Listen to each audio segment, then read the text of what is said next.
Hello student, this is Deepika Srivastava. तो आज जो टॉपिक हम लोग डिस्कस करने जा रहे हैं that is formulation of flocculated and deflocculated suspension. Deflocculated and flocculated suspension को बनाने के 4 मेथड अवेलेबल होते हैं, जैसे कि प्रेसिपिटेशन मेथड हो गया, सेकेंड हो गया dispersion method, third one is use of control flocculation, use of structural vacuum. तो ये 4 मेथड हमारे पास अवेलेबल हैं, जिससे हम क्या करेंगे, अपने फ्लोक्लेटेड एंड डीफ्लोक्लेटेड सस्पेंशन बनाएंगे। हमें पता है हम यहाँ पे बात कर रहे हैं कोर्स डिस्पर्जन की, और कोर्स डिस्पर्जन में जो हमारे पार्टिकल साइज का रेंज होता है वो 10 टू ऑलमोस्ट 1000 माइक्रोमीटर होता है, ठीक है, जिसके अंदर आता है हमारा फ्लोक्लेटेड एंड डीफ्लोक्लेटेड सस्पेंशन। तो सबसे पहले मेथड की हम बात करते हैं, प्रेसिपिटेशन मेथड की बात करते हैं। हमारा जो सस्पेंशन बनता है वो क्या होता है, सॉल्यूट और सॉल्वेंट का मिक्सचर होता है, ठीक है, सॉलिड और लिक्विड का मिक्सचर होता है, और जो सॉलिड का नेचर रहता है वो कैसा रहता है, इनसॉल्युबल रहता है, ठीक है। तो कुछ हमारे जो सॉलिड हैं जिनकी सॉल्युबिलिटी, जो कुछ हमारे सॉल्यूट हैं जिसकी सॉल्युबिलिटी डिपेंड करती है पीएच वैल्यू पे, ठीक है। तो ऐसा कोई अगर सॉल्यूट है जिसकी सॉल्युबिलिटी डिपेंड करती है पीएच वैल्यू पे, उसके लिए जो मेथड यूज होता है वो है प्रेसिपिटेशन मेथड। तो प्रेसिपिटेशन मेथड जो है ये एप्लीकेबल है उन सॉल्यूट के लिए जिनका जो स्टेबिलिटी है वो डिपेंड करती है पीएच वैल्यू पे, ठीक है। तो अब हमारा सॉल्यूट कैसे है, सबसे पहले हम बात करते हैं प्रेसिपिटेशन मेथड की, ओके। तो हमारे सॉल्यूट का नेचर कैसा है, सॉल्यूट का नेचर कैसा है, ये इनसॉल्युबल है, इमिसिबल है, हम कह सकते हैं ये इमिसिबल है हमारे वैक्यूल में, हमारे वाटर में ये इमिसिबल है।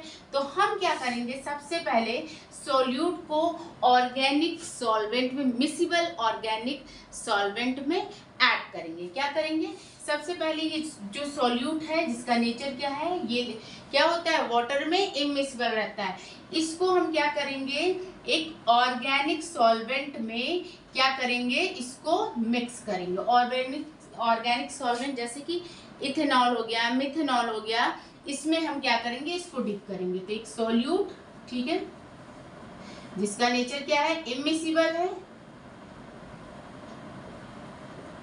इसको हम डिप करेंगे किसमें, ऑर्गेनिक सॉल्वेंट में। ये क्या है, ऑर्गेनिक सॉल्वेंट, ठीक है।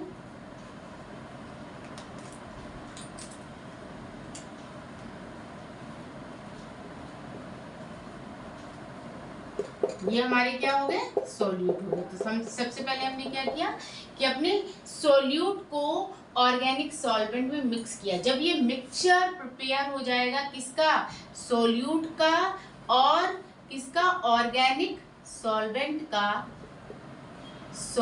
का, तब हम इसे क्या करेंगे, डिस्टिल वाटर में ऐड कर देंगे। एक एक्वस फेज में इसे क्या करेंगे, ऐड कर देंगे। इसमें क्या है, एक्वस फेज है, डिस्टिल वाटर है, ठीक है। तो इसमें क्या क्या हमने ऐड कर दिया, एक तो इसमें हमारा क्या हो गया, H2O हो गया, ठीक है, दूसरा हमारा क्या हो गया, सोल्यूट हो गया अब, और सोल्यूट प्लस किसके साथ है, ये ऑर्गेनिक सॉल्वेंट के साथ ये मिक्स है, ठीक है। अब क्या हुआ कि हमने जो हमारा सोल्यूट था, इमिसिबल था वाटर में, उसको हमने ऑर्गेनिक सॉल्वेंट में पहले मिक्स किया। उसके बाद जब एक मिक्सचर तैयार हो गया हमारा ऑर्गेनिक सॉल्वेंट और सोल्यूट का, उसको हमने ऐड कर दिया किसमें, एक्वस सॉल्यूशन में, डिस्टिल वाटर में ऐड कर दिया। इतना करने के बाद अब हम क्या करेंगे, इसके पीएच को मेंटेन करेंगे। क्या करेंगे, अब पीएच को मेंटेन करेंगे। अब क्या करेंगे, इसके पीएच को मेंटेन करेंगे।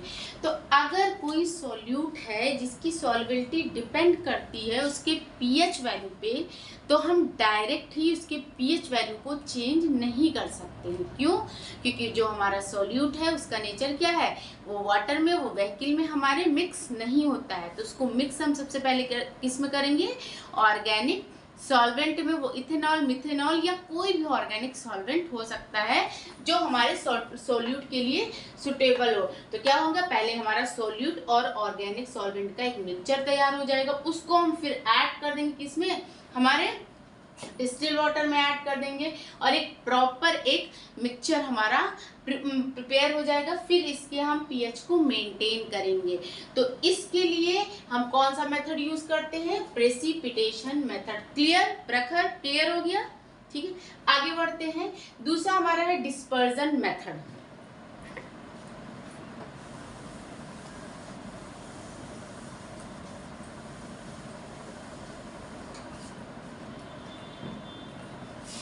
अब हम दूसरा मेथड डिस्कस करते हैं, that is dispersion method. Dispersion method में जो हमारे सॉल्यूट का नेचर होता है वो हाइड्रोफोबिक होता है। क्या होता है, हाइड्रोफोबिक। ये हमारे वाटर के साथ मिक्स नहीं है, ठीक है। हमारा जो सोल्यूट है वो हमारा हाइड्रोफोबिक नेचर का है। ये क्या कर रहा है, वाटर में मिक्स नहीं है। बहुत ही छोटे पार्टिकल्स हम ले रहे हैं, अगर उसकी फिजिकल स्टेबिलिटी, अगर छोटा पार्टिकल लेते हैं तो क्या होती है, उसकी फिजिकल स्टेबिलिटी अच्छी होती है। तो हम कोई भी छोटा पार्टिकल्स ले रहे हैं, मतलब जिसका रेंज 10 to 1000 माइक्रोमीटर ही है, ठीक है। तो हम कोई भी पार्टिकल्स ले रहे हैं तो वो अपने चारों तरफ एक एयर की लेयर बनाए रहती है। किसकी लेयर बनाए रहती है, एक एयर की लेयर बनाए रहती है, ठीक है। जिसकी वजह से क्या होता है, जब हम इसको वाटर में व्हीकल में अपने मिक्स करने की कोशिश करते हैं तो ये हमारे व्हीकल में मिक्स नहीं होती है और ऊपर की तरफ ही तैरा करती है, ठीक है। क्यों ऐसा होता है, क्यों, क्योंकि सोल्यूट क्या है, अपने चारों तरफ एयर की एक लेयर बनाई गई है और इस एयर की लेयर को हटाना भी पॉसिबल नहीं है, बहुत ही ज्यादा क्रिटिकल है। इसके लिए क्या होता है कि हम इस सॉल्यूट को अपने किसी भी को सॉल्वेंट के साथ मिक्स करते हैं। को सॉल्वेंट क्या होते हैं, जो हमारे व्हीकल के साथ मिसिबल होते हैं, ठीक है। ये क्या होते हैं, हमारे व्हीकल हमारे वाटर के साथ मिक्स हो जाते हैं। तो हम क्या करेंगे, हमारा ये जो सॉल्यूट है इसको हम मिक्स करेंगे अपने को सॉल्वेंट के साथ, है ना। को सॉल्वेंट के साथ जैसे कि हो गया अल्कोहल हो गया या ग्लिसरीन हो गया, है ना, ग्लिसरीन हो गया। ये क्या है, को सॉल्वेंट है जिसके साथ हम ऐड करेंगे।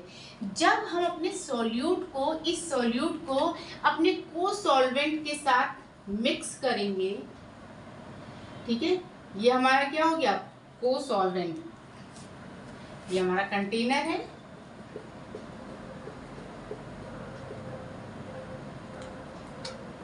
और हमने क्या किया,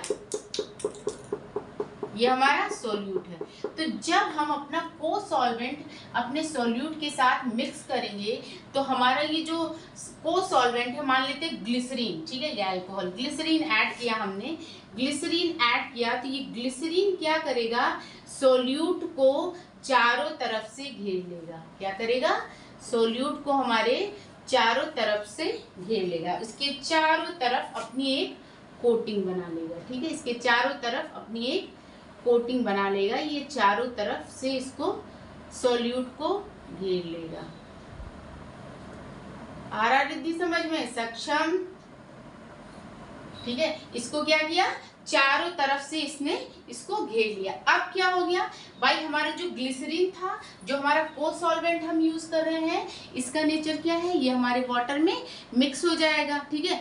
सॉल्यूट का नेचर क्या था, वो हमारे वाटर में मिक्स नहीं हो पा रहा था, लेकिन ये हमारे, इसको मैंने क्या किया, ग्लिसरीन के साथ ऐड कर लिया, को सॉल्वेंट इसमें ऐड कर दिया, तो को सॉल्वेंट ने क्या किया, इसको चारों तरफ से घेर लिया, ठीक है। अब क्या होगा कि अब हम क्या करेंगे, इसको ऐड कर देंगे अपने एक्वस सॉल्यूशन में, अपने व्हीकल में, अपने वाटर में इसको ऐड कर देंगे। तो जब इसको हम ऐड करेंगे तो क्या हुआ भाई, ग्लिसरीन का नेचर कैसा है, को सॉल्वेंट का हमारे नेचर कैसा है, वो तो हमारे वाटर में मिक्स ही हो जाता है। तो क्या होगा, अब इसको हम अपने वाटर में मिक्स करते हैं, व्हीकल में मिक्स करते हैं, तो क्या होगा, ये प्रॉपर तरीके से मिक्स हो जाएगा। क्या होगा, ये प्रॉपर तरीके से मिक्स हो जाएगा। ठीक है, इसको जब हम मिक्स करेंगे तो यहीं पे हम लिटिल अमाउंट ऑफ सर्फेक्टेंट भी ऐड करेंगे। वो क्या करेगा सर्फेक्टेंट? जो सॉलिड और लिक्विड के बीच में जो सरफेस टेंशन है उसको रिड्यूस कर देगा, है ना। क्या होगा कि सर्फेक्टेंट क्यों यूज कर रहे हैं कि जो हमारा जो थोड़ा सा अपोजिंग जो हमारा लिक्विड था वो जो अपोज कर रहा था किसको, सॉलिड को, क्या घुलने के लिए, उसको क्या होगा अगर हम सर्फेक्टेंट ऐड कर लेंगे तो वो प्रॉब्लम हमारी सॉल्व हो जाएगी। जो सरफेस टेंशन था लिक्विड और सॉलिड के बीच में वो खत्म हो जाएगी। तो ये प्रॉपर तरीके से मिक्स हो जाएगा। सर्फेक्टेंट हम थोड़े ही अमाउंट में, कम ही अमाउंट में ऐड करेंगे। क्यों? क्योंकि अगर सर्फेक्टेंट ज़्यादा अमाउंट में ऐड करेंगे तो वो फोमिंग की प्रॉपर्टी देने लगेगी। तो क्या होगा जब हम शेक करेंगे अपने सस्पेंशन में तो वो प्रॉब्लम क्रिएट करने लगेगा। ठीक है, तो दूसरा हमारा क्या था, डिस्पर्जन मेथड, जिसमें हमने क्या देखा कि अगर हमारे सॉल्यूट का नेचर कैसा है, हाइड्रोफोबिक नेचर का है, व्हीकल में हमारे मिक्स नहीं होता है, तो हम अपने सॉल्यूट को एक को सॉल्वेंट के साथ मिक्स करेंगे। को सॉल्वेंट क्या करेगा, जो है हमारे सॉल्यूट को चारों तरफ से घेर लेगा। ठीक है, फिर इसको उठा के हम क्या करेंगे अपने एक्वस मीडियम में, अपनी व्हीकल में ऐड कर देंगे, जिससे क्या होगा ये अच्छे से मिक्स हो जाएगा। तो ये रहा हमारा सेकेंड मेथड। हम थर्ड मेथड, तो अब हम अपने तीसरे मेथड की बात करते हैं, जिसका नाम है यूज ऑफ कंट्रोल फ्लोकुलेशन। इसमें क्या होता है कि हमने पढ़ा था flocculating suspension and deflocculated suspension. Flocculated suspension क्या है, हमारा स्टेबल है। क्यों? क्योंकि इसमें क्या हो रहा है, फ्लॉक्स बन रहे हैं। फ्लॉक्स क्यों बन रहे हैं, फ्लॉक्स पार्टिकल्स के फ्लॉक्स क्यों बन रहे हैं, बिकॉज उसमें जो है इलेक्ट्रॉन चार्ज की वजह से इसमें फ्लॉक्स के फ्लॉक्स बन रहा है। जैसे इसमें माइनस है तो इसको चारों तरफ से किसने घेरा है, प्लस ने भी घेरा है। ये हम लोग डिस्कस कर चुके हैं, है ना किशन, डिस्कस किया है ना हमने। ठीक है, इसको चारों तरफ से कौन घेर रहा है, प्लस। अगर माइनस यहाँ पे अवेलेबल है तो ये कौन घेर रहा है, प्लस वाले घेर रहे हैं इसको। ठीक है, अट्रैक्शन है ना, अपोजिट अट्रैक्शन हो रहा है यहाँ पे। तो ये क्या बना रहे हैं, फ्लक्स बनाए ले रहे हैं। ठीक है, तो क्या कर, अगर ये फ्लक्स बनते हैं तो हम क्या कहते हैं कि ये कौन सा सस्पेंशन है, फ्लोकुलेटेड सस्पेंशन है और ये स्टेबल है। ठीक है, तो इसको स्टेबल बनाए रखने के लिए हम इसमें ऐड करते हैं फ्लोकुलेटिंग एजेंट। फ्लोकुलेटिंग एजेंट ऐड करते हैं। क्या ऐड करते हैं दीपक, क्या ऐड करते हैं, फ्लोकुलेटिंग एजेंट ऐड करते हैं। फ्लोकुलेटिंग एजेंट का काम क्या होता है कि ये जो हमारे फ्लॉक्स बने इसको प्रमोट करे, है ना, इसको क्या करे, प्रमोट करे, मतलब इसको, इसके इलेक्ट्रिक चार्ज को मेंटेन रहने दे। अगर ये फ्लॉक्स बने हुए हैं तो जब हम शेक करेंगे तो क्या होगा, फटाफट वो रिडिस्पर्स हो जाएगा, और यही तो हमें चाहिए। ठीक है, तो थर्ड जो हमारा मेथड है दैट इज कंट्रोल फ्लोकुलेशन। इसमें क्या करते हैं कि जो हमारा फ्लोकुलेटेड सस्पेंशन होता है उसमें हम फ्लोकुलेटिंग एजेंट का यूज करते हैं, ताकि जो इसमें इलेक्ट्रिक जो आयंस का कॉम्बिनेशन है, जो इलेक्ट्रिक चार्ज इसमें डेवलप हो रहे हैं वो मेंटेन रहे और ये स्टेबल कंडीशन में रहे। तो ये हमारा रहा थर्ड कंट्रोल फ्लोकुलेशन। हमारा है fourth one is use of structured vehicle. Use of structured vehicle का मतलब है थिकनिंग एजेंट की यहाँ बात हो रही है। किसकी बात हो रही है, थिकनिंग एजेंट की यहाँ बात हो रही है। ठीक है, हमने स्टोक्स लॉ में पढ़ा था कि रेट ऑफ सेडिमेंटेशन हम स्लो कर सकते हैं अगर हम किसी सॉल्वेंट की थिकनेस को, विस्कोसिटी को इंक्रीज करें। तो रेट ऑफ सेडिमेंटेशन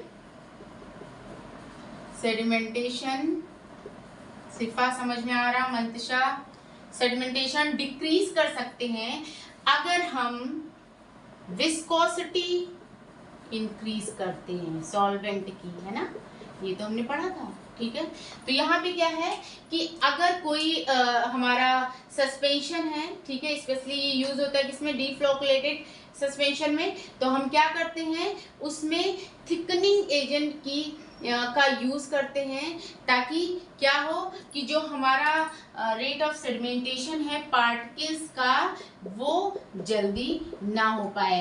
ठीक है, तो अगर पार्टिकल्स हमारे जल्दी सेडिमेंट नहीं होंगे तो क्या होगा, हमारे सॉल्वेंट में ही डिस्पर्स रहेंगे, जिसकी वजह से क्या होगा, हमारा जो सस्पेंशन है वो स्टेबल रहेगा। ठीक है, आप खुद ही सोचो, एक कंटेनर में हम शहद ले लेते हैं और एक कंटेनर में हम वाटर ले लेते हैं। ठीक है, एक कंटेनर में हमने क्या लिया, हनी ले लिया, और एक कंटेनर में हमने वाटर ले लिया। ठीक है, वाटर ले लिया। अब इसमें पार्टिकल्स ऐड करेंगे, इसमें पार्टिकल्स ऐड करेंगे और इसमें भी पार्टिकल्स ऐड करेंगे, तो किस में जल्दी पार्टिकल्स नीचे की तरफ बैठ जाएगा, इसमें बैठेगा या इसमें बैठेगा? हाँ, किस में बैठ जाएगा जल्दी उम्रा? ठीक है, किस में बैठेगा जल्दी? अरे इसमें बैठेगा ना। क्यों? क्योंकि जो हमारा वाटर है वो विस्कस नेचर का नहीं है, वो गाढ़ा नहीं है ना। तो क्या होगा कि हमारा जो सेडिमेंटेशन रेट है वाटर में सोल्यूट का वो ज्यादा रहेगा as compare to honey. Honey क्या है, विस्कस है, गाढ़ा है, तो इसमें जो हमारा सेडिमेंटेशन रेट है हमारे सोल्यूट का वो क्या होगा, देर से होगा, है ना। तो क्या अच्छा है, ये अच्छा है ना। क्यों? क्यों? क्योंकि सोल्यूट हमारा अभी भी सॉल्वेंट में ही घूम रहा है, डिस्पर्स फेज में है। तो हम क्या कहेंगे कि ये ज्यादा देर तक स्टेबल रहेगा एज कंपेयर टू दिस, है ना। ठीक है, तो ये हमारे 4 मेथड हो गए जो हमारे फ्लोकुलेटेड एंड डीफ्लोकुलेटेड सस्पेंशन को बनाने में यूज किया जाता है। पहला हमारा हो गया प्रेसिपिटेशन, दूसरा हमारा हो गया डिस्पर्जन मेथड, तीसरा हमारा हो गया यूज ऑफ कंट्रोल्ड फ्लोकुलेशन, चौथा हमारा हो गया यूज ऑफ स्ट्रक्चर्ड व्हीकल। तो हमने देखा कि जितने भी ये चारों मेथड है वो अलग अलग तरह के सॉल्यूट नेचर पे डिपेंड करता है। ठीक है, तो this is all about the formulation of flocculated and deflocculated suspension. Thank you.